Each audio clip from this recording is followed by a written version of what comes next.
Well, Ryan Maloney, you had the prime seat on some nice horses here at Doomben this morning. But before we get to that, we've missed you for a little while. You rode on Saturday, but just tell us why you've been away for a little while. Yeah, just got a little clean up, damaged cartilage on my knee. It'd been hindering me for quite some time, and towards the end of the season, I just decided to bite the bullet and just get it done, and it's come back really good. So upwards and onwards, hopefully. You've been putting up with that for quite a while, hadn't you? Yeah, it's been, like I said, it's been lingering there for quite some time. Both knees sort of drove me mad, but the right one's a lot more easy to deal with than the left one, so I just decided to, like I said, bite the bullet and get it done. How'd you go on Saturday? Did you feel all right? Yeah, I couldn't fault it. The weight's probably just not coming down as quickly as I wanted it to, but yeah, unfortunately it goes on quicker than it comes off.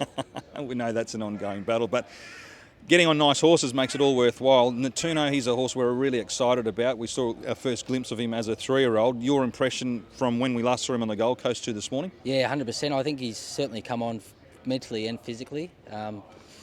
The main objective today was just to get him to switch off and get some cover and ride him with the sit. Where he used to begin and like a bull out of the gates, just want to overdo it, but he come back underneath me straight away. They did slow up quite considerably, and he just got his head up a little bit. But I'm not concerned because obviously race pace is going to we'll take that out of the equation. And he is first up, and he's quite fresh. So last time around, I don't think I would have been able to do that, where today I was. So, look, there's plenty of improvement there. He looks great. Couldn't fault him at all, and very excited for the future with him.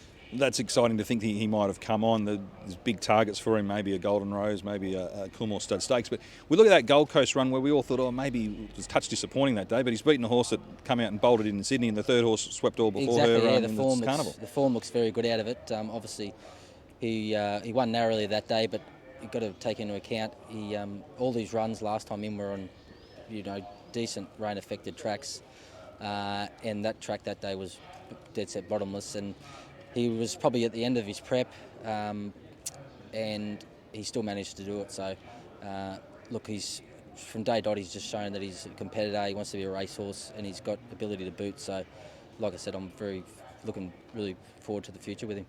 Isotope, you felt through the Stradbroke season she just wasn't quite herself. You rode her in the trial this morning? Yeah, she's very bright. Obviously, she had good residual fitness from last prep, but Tony decided just to take all the gear off her.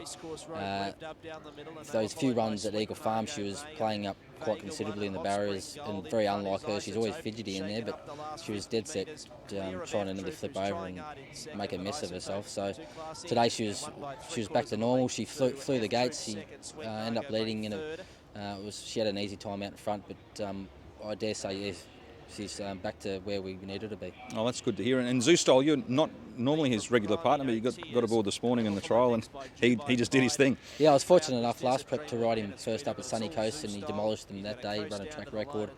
He's obviously a very good horse, fresh, and he was in a trial of his own this morning. He's in good nick and heads down to Melbourne to make up Tony's team.